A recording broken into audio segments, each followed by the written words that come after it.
Hey, good morning, tribe, and welcome to the Donut Shop at the beginning of the world. I am your host, Dr. Mark Merriweather Vorderbruggen, broadcasting you live from the kitchen table today.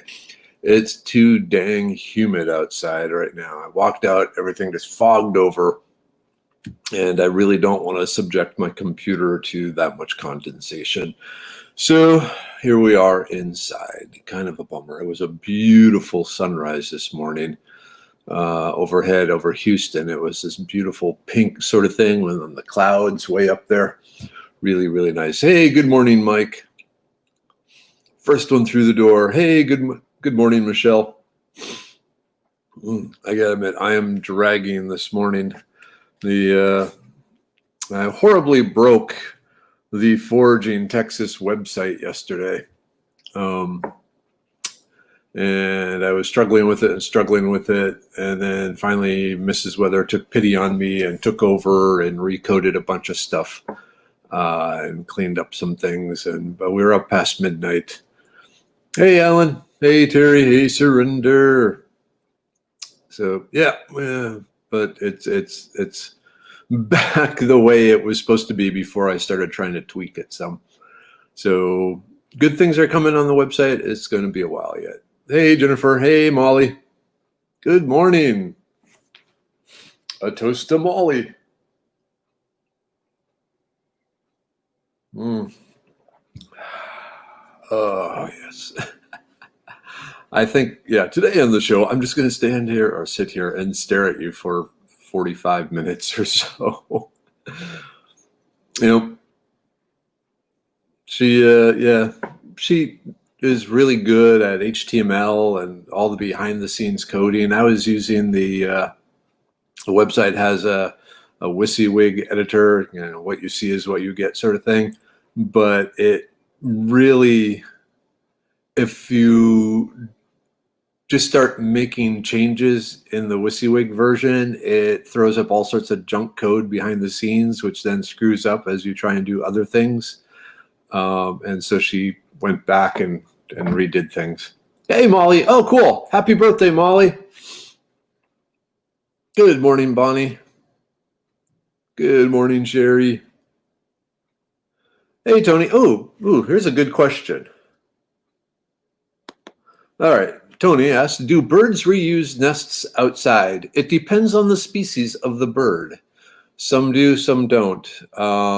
Especially kind of the more elaborate the nest is, the more often it will be reused. So like the small cluster, what I call the woodstock from Charlie Brown type nest, just the sticks and stuff. Some of those get reused. There are some birds that will take over other birds' nests. So yeah, in general, if you see a bird nest up in a tree, I would say leave it alone rather than like take and go, look, I have a bird's nest. But yeah, a lot of them do, not all of them. Hey, good morning, Jason. Cool. A reason to celebrate.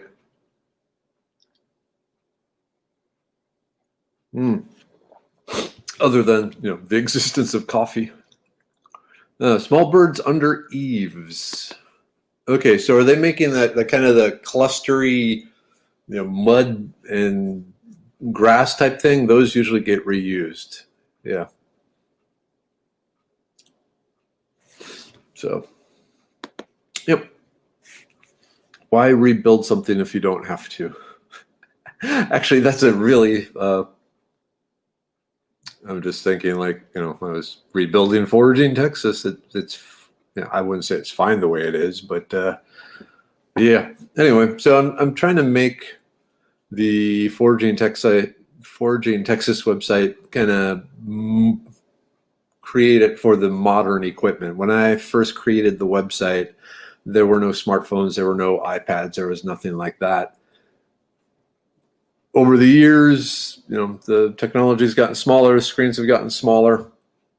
And so what worked on a nice, big monitor doesn't really work well on a handheld device. So we're trying to fix it all up. And in fixing it, a lot of it keeps getting broken. Oh, well.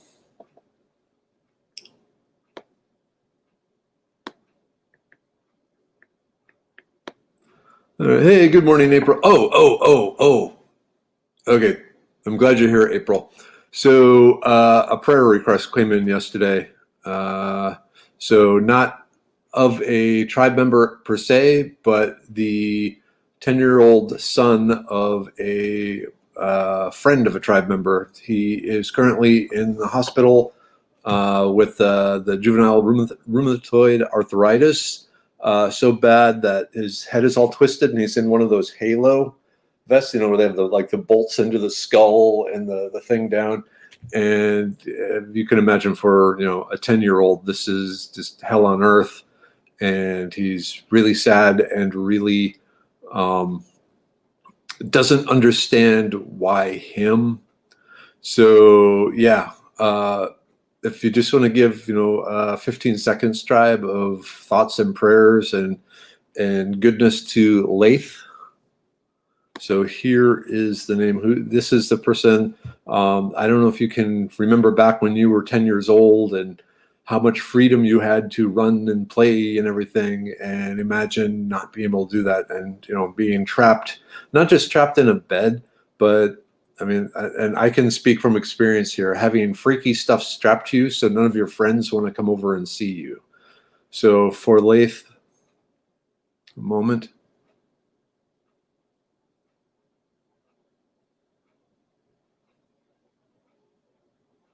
Amen. So, young man, I know it's hard right now.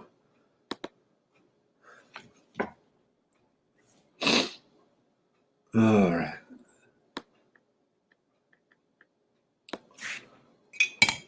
Thank you, tribe. Well, like I said, I kind of have some understanding for what he's going through, and it's not fun.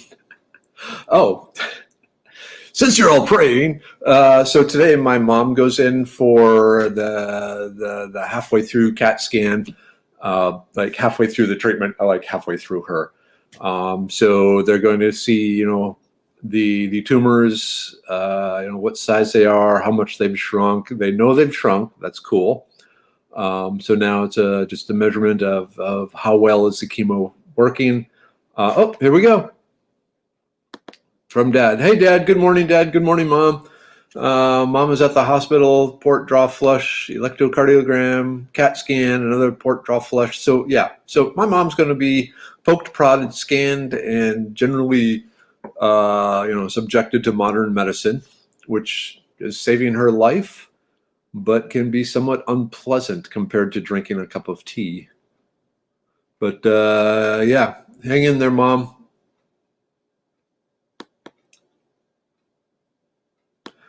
And then my brother Paul has been really good at keeping me up to date on how Mom is doing.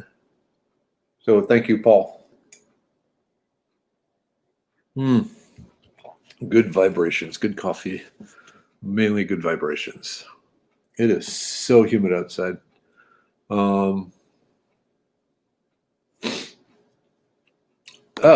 Okay. Since you brought up prayers, I was wondering why we haven't seen the Divine Mercy picture in the background. It's back in its normal spot in our house. We have a little prayer shrine type thing, and so it got moved back over there. And then as I move around with the donut shop, it all, I can't keep moving it behind me.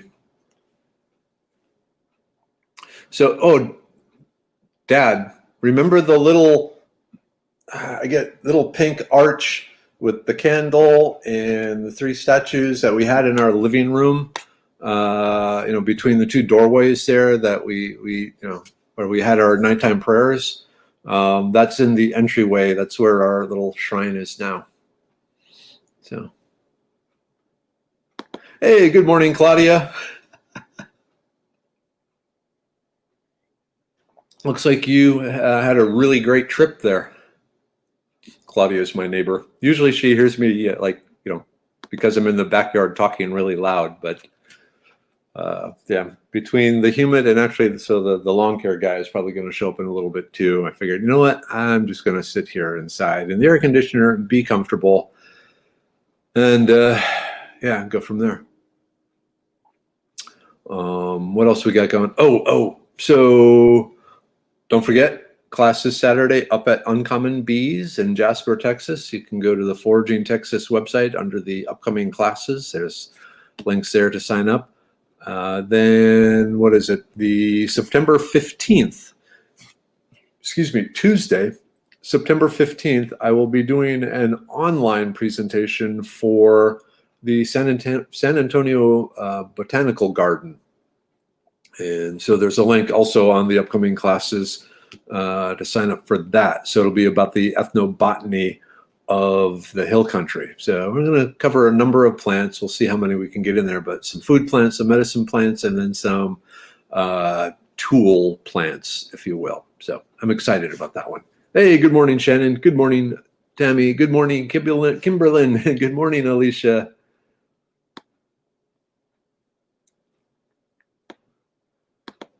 The love bugs are out. That's now that I don't have a motorcycle, I'm okay with that. So, but yeah, that's a good sign that things are cooling. I mean, there's supposed to be a cold front coming in mid-September. That could be really nice.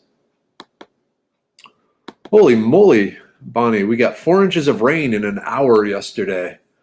That's scary, but I'm also jealous. That would be nice. We need that here.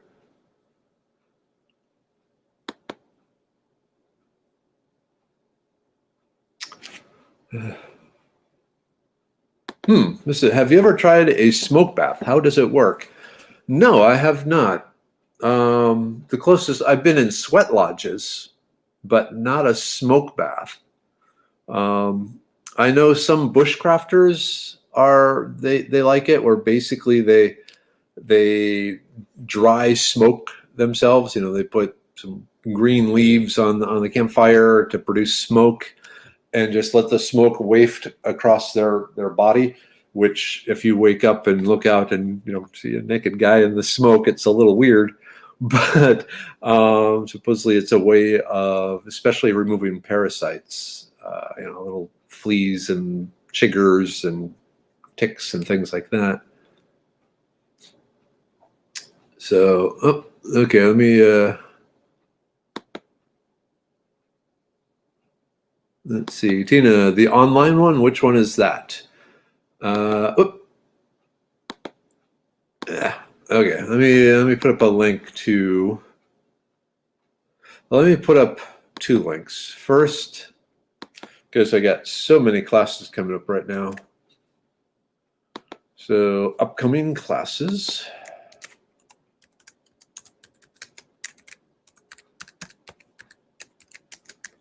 That's the link there. And then, come on, you. The online. Oops, here we go.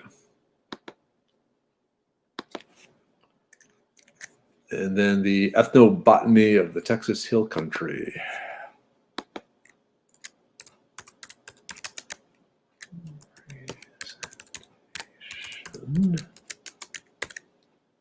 There we go. It's okay. Reflexes.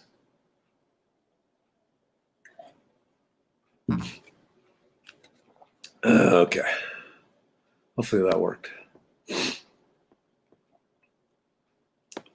Okay, so yeah, so the San Antonio Botanical Garden, let's see, yeah, September 15th, 6 p.m. to 7:30 p.m., and it does count for different educational hours for different organizations, so that's cool. Ooh. Plant chemistry. Okay, so Jonathan says, I read something on the internet and I want to run it by you, a knowledgeable person. Is this bogus or about right? The claim is that pineapple is better than cough syrup because it contains an enzyme called bromelain that has anti-inflammatory effects and combats infections and bacteria. So is this a hack bogus or about right? Okay, so let's break this down. First, cough syrup. There's lots of cough syrups out there, so it depends on the cough syrup. Pineapples do contain an enzyme called bromelain. And what's really interesting about bromelain is it is a very powerful protein degrader. So fresh pineapple whipped up into a puree, rubbed on tough meat, and just let it sit there for several hours overnight will break down the meat fibers and greatly tenderize it. So as far as doing this or having a benefit for a cough, I've never heard of the bromelain being used in that manner. And if you just like gargle with it or hold it in your mouth, it's going to start, dissolving your mouth, which would be a bad idea. It might have some expectorant powers to help break up and release phlegm so that your coughs are more productive if you're trying to get, the lung cheese out. But as far as a cough suppressant, cough syrup because of the bromelain, not really. I can't think of any case either where it doesn't make sense to me why the bromelain would help with a cough. I can't think of any. No. Oh, and so the canned pineapple, that won't work because it's been pasteurized and the bromelain has been denatured. Think of it fried like an egg. And so it no longer has its protein degradation powers. No, Tina, actually, it just popped up that it was kind of a spur of the moment thing. The San Antonio Botanical Gardens. So, hey, Deanna.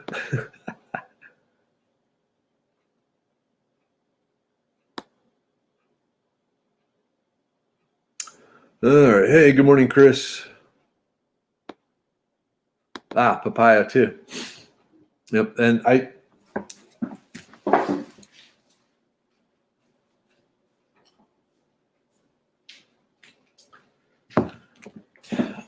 okay, so I've been so damn busy that I still have the Spanish moss that I was going to put through the blender. The ball moss in this case, put through the blender because it is a bromeliad, same family as the pineapple.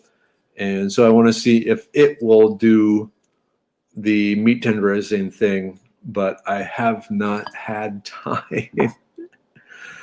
I really need to. I need to clone me. I got too much stuff going on. Hey, good morning, Wolf. And good morning to Wolf's mate.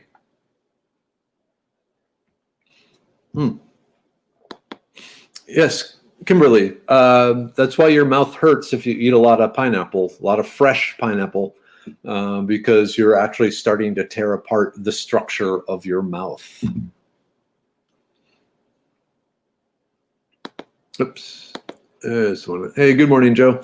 Yeah, here's, I've read this study too, Terry. I've read the study done by Children's Hospital compared to cough medicines to honey, and honey was deemed the best for coughs. Yeah. And of course, it always depends just what is the source of the cough. But yeah. Hey, Tina.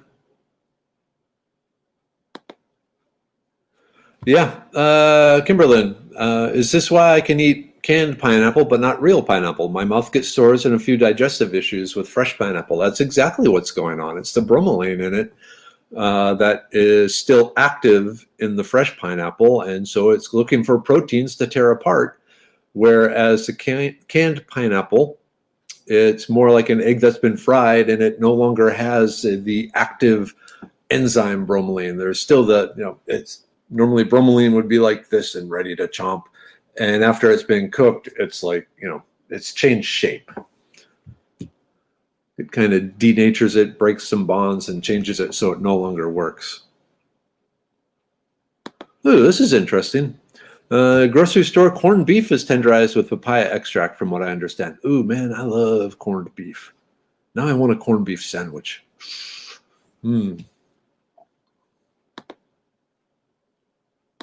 Oh, good question. Any uses for the pineapple core?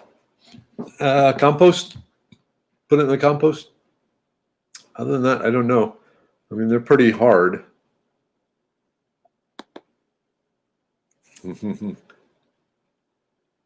Yep, fresh pineapple is so good. I agree. Though I decided my favorite fruit, excluding tomatoes as a fruit, watermelon. I love this time of year because we go through like 4 watermelons a week because I actually just love watermelons. I'm the type of person that salts my watermelon. If you've never put salt on a watermelon, you got to try it.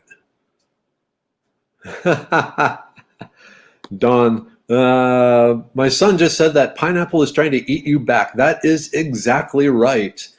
It is trying to convert you into fertilizer for the pineapple bush. Ooh, whoops. Here we go.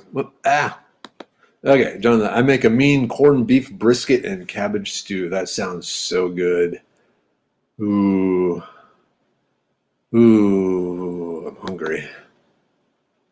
I ate a quart of a watermelon last night. That's good for you. It's a lot of water and fiber. Okay. Tapiche, core rind of pineapple, brown sugar cones, cinnamon stick, and gallon of water. Okay, that sounds interesting. I may have to try that. So if you're looking for something to do with a pineapple core, you can drink it. Nice. Oh, no. Tina. No. It makes it even better.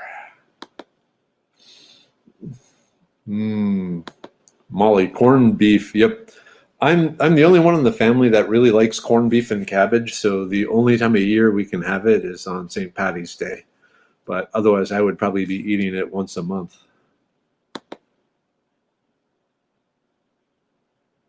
Oh, man. So Michelle reports, I'm sad the Luling watermelon thump was canceled this year. Well, Luling's like the watermelon capital of the world. Just ask them.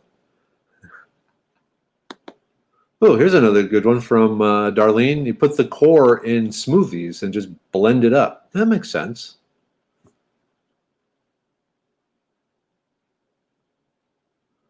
Waste not, want not.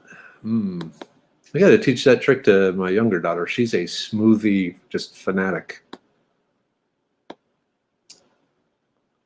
Ooh, Wolf. Okay, we made a gallon of cider Sunday, and all the pumice from it went to feed the whitetails. Bear season open Saturday. Interesting. So about the pumice, apple pumice. So that, for those of you who don't know, when you like squeeze the juice out of apples, everything you remains behind is considered the pumice. It's actually been shown to be an enhancer of physical activity. So for athletes in particular, for strength and endurance, the squished remains of the apple after the apple juice has been removed is supposed to improve, scientifically shown to improve strength and endurance.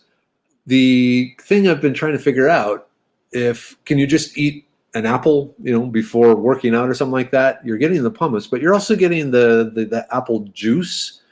And so I'm wondering if there is something in the juice that counteracts the pumice. I don't know how to pronounce the word. I just read it in scientific journals. But the flesh of the apple, the endurance giving things. But anyway, in the strength and endurance pill for Medicine Man, I was looking at using apple pumice, but it would take too much. You'd have to have a lot of the pills.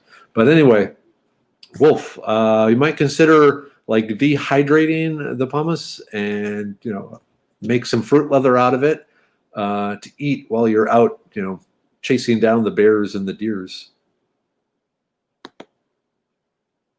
Sarah, Tajin is super tasty. Try it on watermelon if you haven't already. I'm not familiar with Tajin, whatever it is. Is that a seasoning or a spice or something? I need to look that up.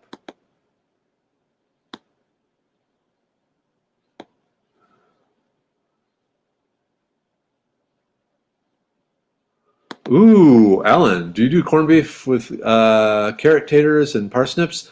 So I do it with the little baby potatoes, corned beef, cabbage, and that's it. And the seasoning packet that comes with the corned beef. Good times, good times. I'm intrigued by the parsnips though. I could see where that could be really good. I may have to try that. I haven't tried it with the. No, I have to think. No, I haven't tried it with the baby carrots or carrots in general. Some wild carrots might work well in that. Oops, just a minute. That might be my family. Nope. Okay. All right.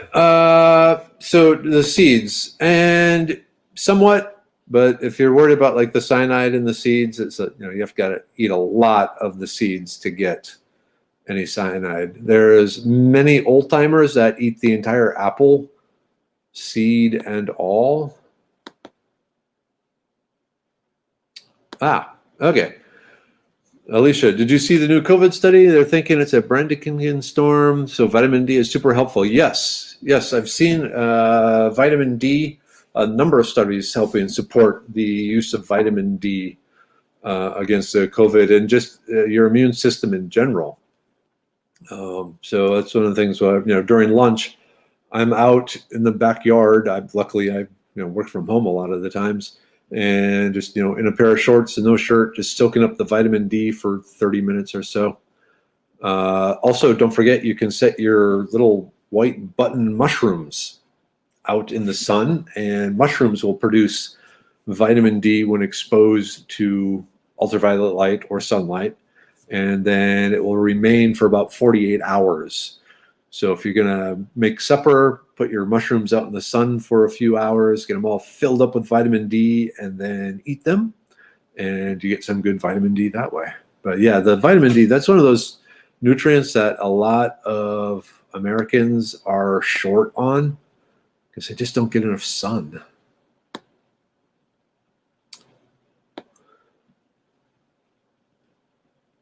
Oh, okay.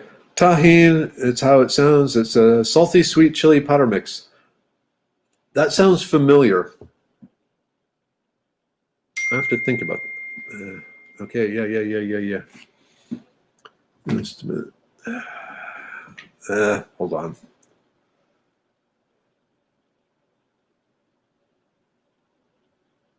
Okay. Nope, everything's fine. Just a report. Okay.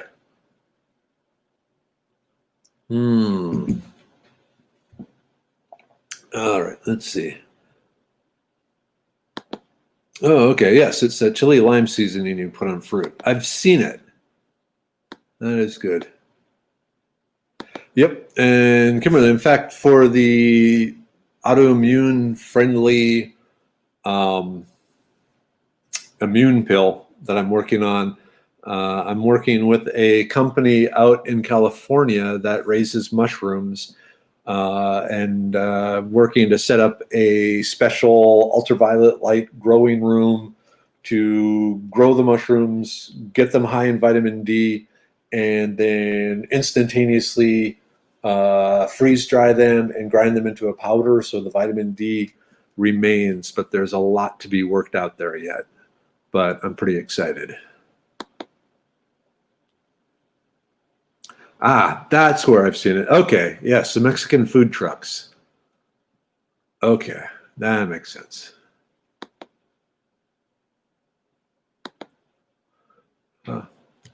Bonnie Doc says I'm in that vitamin D loss group. So you're not getting enough vitamin D? Sunlight, or at least sunlight on your mushrooms.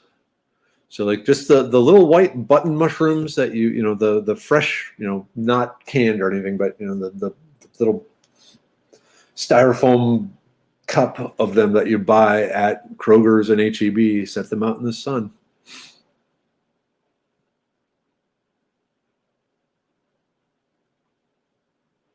Yeah, Tina Cobb. 30 to 50% of Americans have the genetic mutation. It decreases the body's ability to uptake vitamin D and other nutrients. Thus, makes sense we're deficient. Yeah, and it's even worse amongst the Black Americans. The skin, the thing that protects them from the sunlight, also reduces the vitamin D production.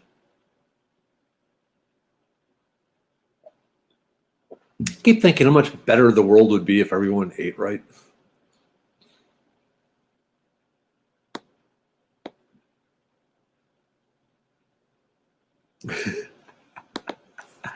Tina, we know you. We know what went through your mind. Ooh, it's almost time for the group take. But yep, just the white button mushrooms out in the sun for an hour or two. They're gonna desiccate a little. You might want to put some netting over them a little, something to keep the birds off. But so be it.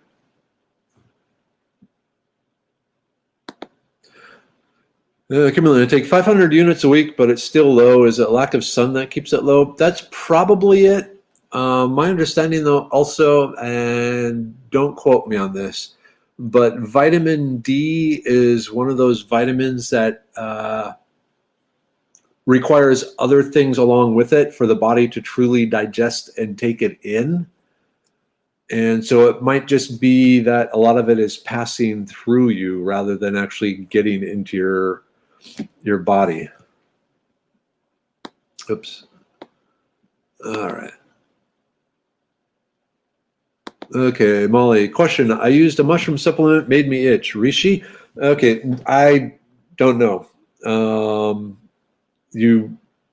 Allergies, it sounds like an allergic reaction, and anyone can be allergic to anything. I've never heard of Rishi causing an allergic reaction, but that doesn't mean it can't happen.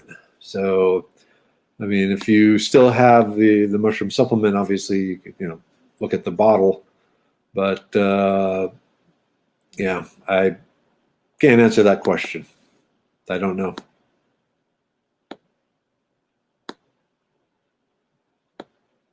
Come on, you.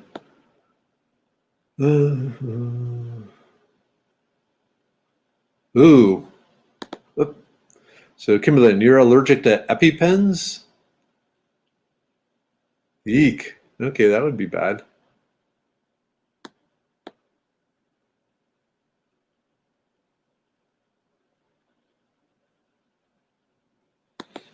Jonathan, I'm making small batches of table wine out of random fruits. I found out why blueberry wine isn't a thing. It's funny you say that because when I was in China, I drank a lot of blueberry wine. Blackberries are great. And actually, now that I think about it, the blueberry wine wasn't all that good. Pears are still going. I'm doing watermelon next. That's interesting. I'm going to have to add a lot of sugar to that. I'm wondering how pineapple juice would do in a bottle after a month or two. I mean, pineapples are they are chemical machines.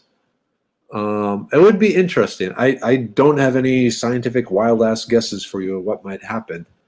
I say experiment and report back. Hey, it's RH Snow. Good morning. You're not here at the late show. You're here at the early show.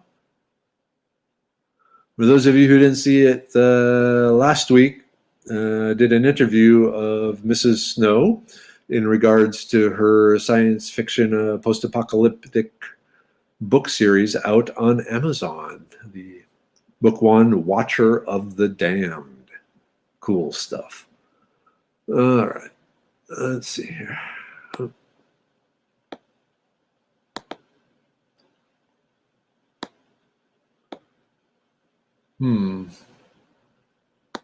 Okay, so different people are allergic to mushrooms and sunlight and oof. Oh, here we go, Jonathan. So according to Wolf, pineapple makes a very sweet wine but smells horrid while fermenting. Well, that's kind of a bummer. Believable, but Sherry Watson, could a person do their own scratch test for allergy identification? I suppose so. Or have a friend, cover your back with scratches. I think part of the issue, though, would be getting the actual samples of material. But I guess if you were doing with like foods, you could dip, like a bamboo skewer in, the food and then do a little scratch on the back. Ugh, not fun. Oh man, wait, that sounds good. A pineapple habanero wine. Oh, drinkable? That sounds really good, though. All right, speaking of wine, it's time for the group take. So we will start with the liver pill, doing all 4 at once. Just, because my day today is going to be all screwed up and I don't know when I'll be home. So I'm just going to take all 4 of the liver pill at once. Helps if I actually count right. In there. Okay. 4.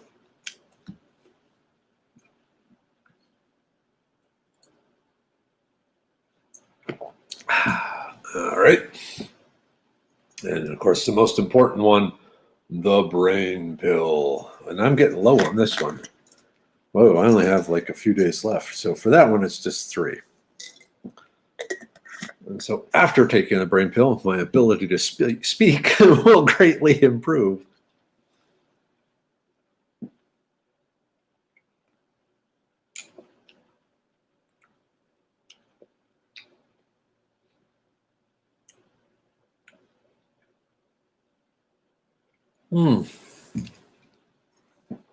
And finally, the immune pill. Bum, bum, bum. And 3 of those. Oops. Reflexes. It did not hit the ground. It's trapped between my legs. There we go. Even though with these reflexes, those are too close to the edge of the table.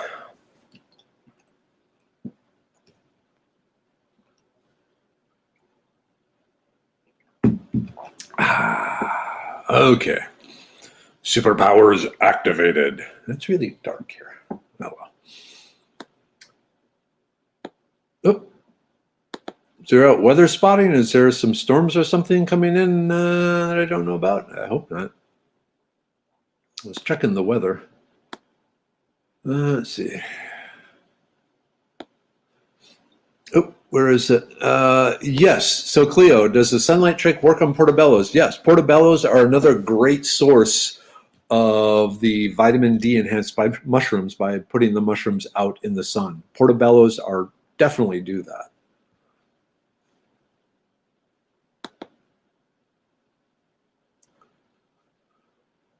Well, then you need it. Kimberlyn, definitely need brain pill this morning. Have incoming VIPs, must cater to their needs. I want to be a VIP someday. That'd be cool.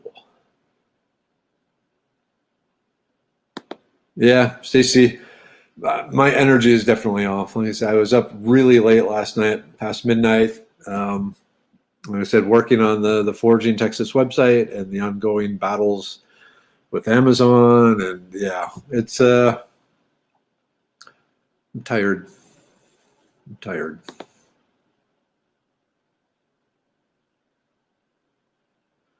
All right, let's see. What else we got? Okay, you got some rainy rain coming up there in Limestone County. That's cool. We need rainy here. All right, Tina. Yeah, just convince my wife of that, will you, please? Good luck with that.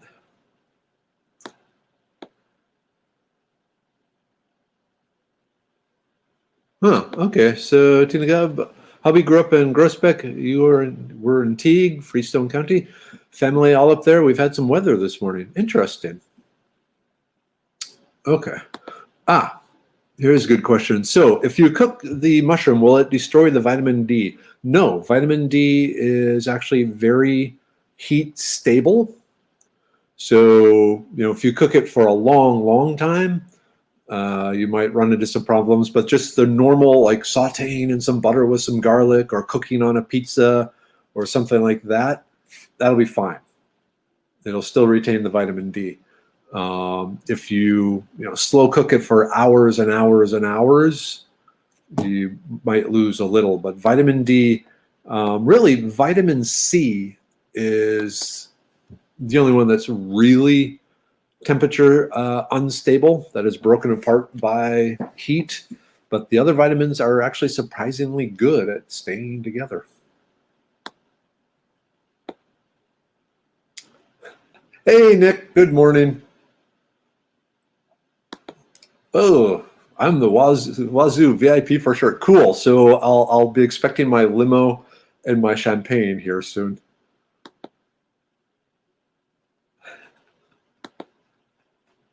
I will definitely say that Mrs. Weather is, very determined to keep me humble.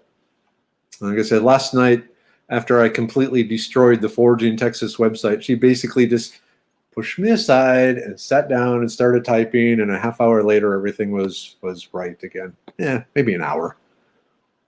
But it's like she has like these magic fingers that do magic things with the internet.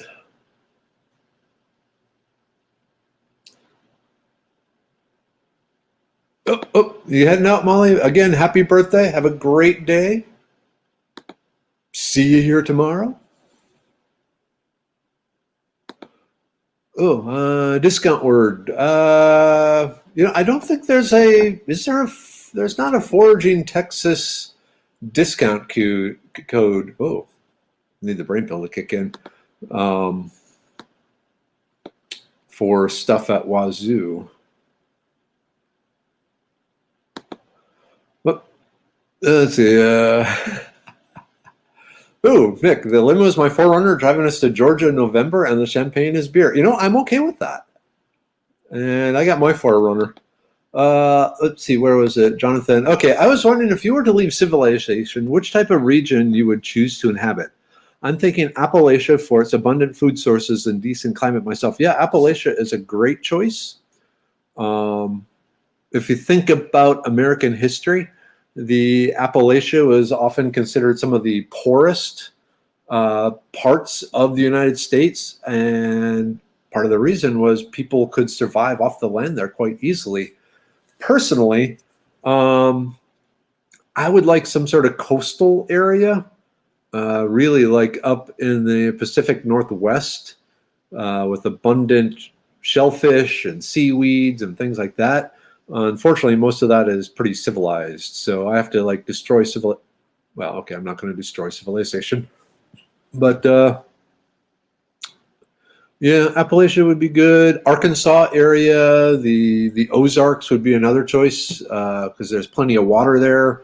The mountains have plenty of game, so yeah, my main things would be looking for would be water, and because once you have water, you get everything else. All right, it is 7:59. Oops. All right, yeah, Johnny had some difficulty at first as well. Bent back to one capsule. Yeah, sometimes the body, when you suddenly start doing good things for it, it's going, what the hell are you doing? Don't do this. And then it oops, recovers. Okay, it is 8 o'clock. Time to start the battles. So at this point, all right, tribe, thank you. Have a good day. Stay safe. Tenderize your meat with pineapple. And I will see you tomorrow morning. End broadcast. All right. Bye-bye.